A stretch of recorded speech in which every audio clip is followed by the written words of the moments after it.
Vai me arrombar. Se não é inscrito no canal, se inscreve no canal, tá? É pra deixar o like mesmo, que ajuda o canal. Cara, como que a hipertrofia ocorre?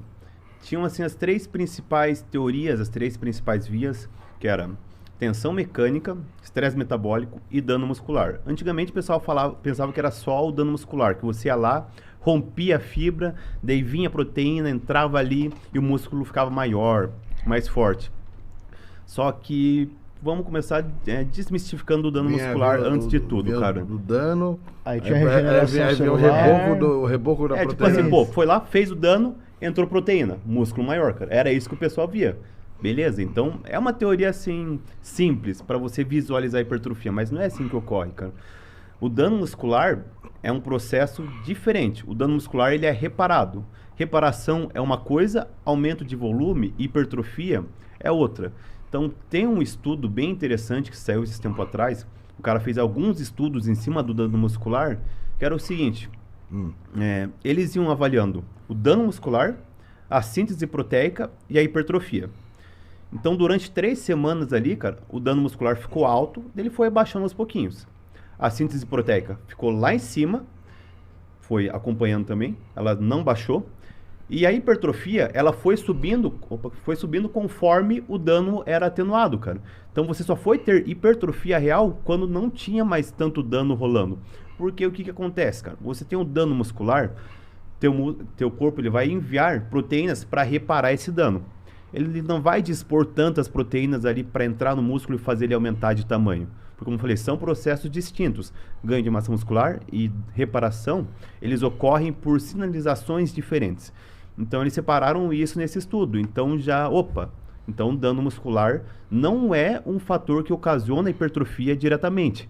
E ainda, se você tem muito dano muscular, cara, sempre você trabalha com dano muscular, cara, você vai pegando essa síntese proteica, enviando para reparação e não vai ficar sobrando proteína para que ocorra o ganho de massa muscular, que é o que a gente quer, cara. Então, você não quer um treino que fica ali todo o treino destruindo o teu músculo, rasgando, rompendo. Você quer passar por esse processo adaptativo, que é reduzir o dano, para que aí a adaptação do ganho de massa muscular comece a ocorrer de verdade. O que se vê é que assim, o dano muscular ele talvez tenha um papel assim de contribuir para dar sustentação para a hipertrofia. Que ele ocorre, daí ocorre uma proliferação ali a nível celular, de mionúcleo, célula satélite, um negócio mais complicado, que são partes celulares que fazem a síntese proteica, mas fazem a síntese proteica justamente para a reparação do dano. Então, o dano ele é atenuado conforme você vai se adaptando àquele estímulo. Então, conforme você se adapta, você vai reduzindo a dor muscular. Esse é outro mito também que tem que desmistificar. Então, quando você para de ter dano é que realmente você começa a ter ganhos. Então, essa que é uma das importâncias de se manter um estímulo de treino frequente, não ficar mudando treino sempre. Pô, uma semana eu faço isso, uma semana eu faço aquilo, uma semana eu começo pelo supino, outra semana eu começo pelo voador, porque o dano só é atenuado quando você faz sessões de forma contínua ali, seguindo a mesma lógica de treino, seguindo os mesmos exercícios, uma intensidade parecida, sem fazer muita mudança. O dano ocorre quando você tem muitas mudanças bruscas do treinamento, muda muita angulação, muda muito exercício, então você tem muito dano, cara. Então é por isso que é importante você manter uma base de treinamento fixa, tá? Para que o dano seja atenuado e aí sim você comece a ter o resultado que você procura, cara. Então esse é um dos mitos, cara. Então assim, só pra resumir pra galera aqui. Então, como é que a hipertrofia ocorre de verdade? Que tipo de estímulo você precisa dar para você crescer o músculo? Aqui a gente descartou o dano. Falou que ele talvez dê sustentação. O dano, então, deixando claro, é a questão do rompimento de fibra. Isso, você rasgar fibras. E um ponto importante. Dano em excesso, cara, causa lesão. Claro. Você começa ali microlesão, microlesão, microlesão. As microlesões vão se juntando, fazem uma macrolesão e aí que ocorre rompimentos, cara. Isso ocorre quando? Quando você não tem uma periodização adequada, quando você não mantém os exercícios, quando você não respeita os princípios da recuperação. Então, como que a hipertrofia ocorre? Sobrou agora a tensão mecânica e o estresse metabólico, cara. A tensão mecânica, pelo que se sabe, é o que tem comprovação real de que causa hipertrofia. Já foi visto lá nos estudos dos caras que eles veem a nível celular que a tensão assim desencadeia reações que sinalizam a síntese proteica. E o que é essa tensão mecânica? A tensão mecânica, ela é formada pela magnitude da carga e pelo tempo sob tensão. E a magnitude da carga é o quê? Ela é fruto tanto do peso externo que está lá, que você está lutando para resistir, do peso que você usa, quanto da força que está sendo gerada pelo seu músculo. E isso é o que ocasiona a tensão mecânica, esses dois fatores, magnitude e tempo sob tensão. Então o teu músculo, ele vai lá, ele sente tudo isso, ele consegue sentir o que está acontecendo, tá? O músculo, ele sente de certa forma.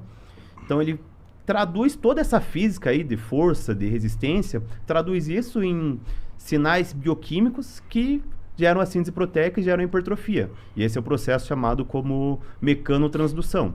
Tensão mecânica gera mecanotransdução, que gera o ganho de massa muscular. Então o pessoal viu esse conceito, a magnitude da carga, o tempo sob tensão, eles se prenderam no quê? No tempo sob tensão, cara. Todo mundo só fala de tempo sob tensão, pelo menos falaram sobre isso muito tempo. Ignoraram completamente a magnitude da carga, cara. E o que começou a acontecer? Foi aí que começou a acontecer invenção de trocentas técnicas para aumentar o tempo sob tensão. Começaram a fazer o super slow, começaram a fazer o M-Tut, começaram a fazer técnicas de isometria, que eu não vou nomear nem nada, mas isso que eles começaram a fazer. Começaram a tentar fazer com que a contração se tornasse muito lenta ali, aumentaram muito a cadência do movimento. E o tempo sob tensão, ele é uma consequência, cara. O tempo sob tensão... Deram mais importância pro tempo sob contenção do que o restante. Exato, cara. Faz parte também. Faz parte, mas não é só aquilo. Não é só aquilo. Não é só aquilo. E, cara, entrando assim numa parte mais especulativa, eu e outros treinadores acreditamos que os dois não têm o mesmo peso na balança. Provavelmente a magnitude da carga é um pouquinho mais importante que o tempo sob tensão, cara. Tá. E o tempo sob tensão, ele é uma consequência do tanto de repetições que você faz, do teu volume de treino, repetições, séries, tudo isso está gerando tensão no músculo, então ele acaba sendo uma consequência. Já tem muitos estudos hoje que mostram que você lentificar exageradamente o movimento, cara, traz menos hipertrofia. Por quê? Você tem que sacrificar a sobrecarga, tem que sacrificar o peso que você está usando, e além disso, você reduz a ativação muscular em movimentos muito lentos. Porque quando você trabalha com uma sobrecarga mais alta, a ativação muscular ela é aumentada.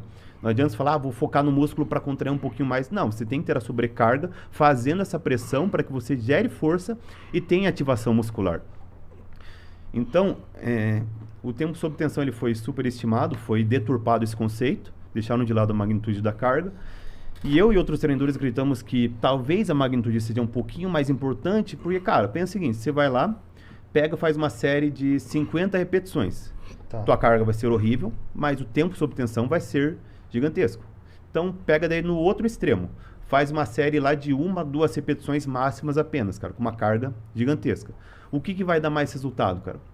Vai ser ali as poucas repetições numa magnitude de carga mais alta. Já tem estudos mostrando que intensidades acima de 30 repetições, cara, você fazer 50, 60, 70, que eu já vi treinos assim, cara, repetições, não tem um estímulo adequado para hipertrofia, porque a carga é muito baixa, cara.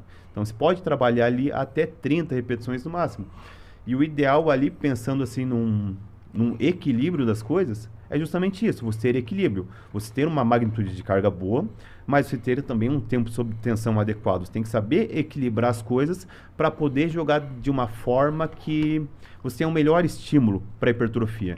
E o que a ciência defende hoje são intensidades de 6 a até 30 repetições. Alguns estudos defendem. Só que até 30? Até 30. Pô. É o que as revisões bem amplo, defendem. Negócio, bem amplo. Não ir acima disso. Daí tem uns estudos mais recentes que tentaram deixar isso mais preciso, cara.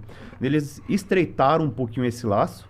Eles viram de uma intensidade alta, que eles chamam, de 4 a 8, ou de 8 a 12, que eles já consideram moderado, alguns consideram alto, ou intensidade baixa, de 12 a 15, ou de 12 para cima, se não me engano.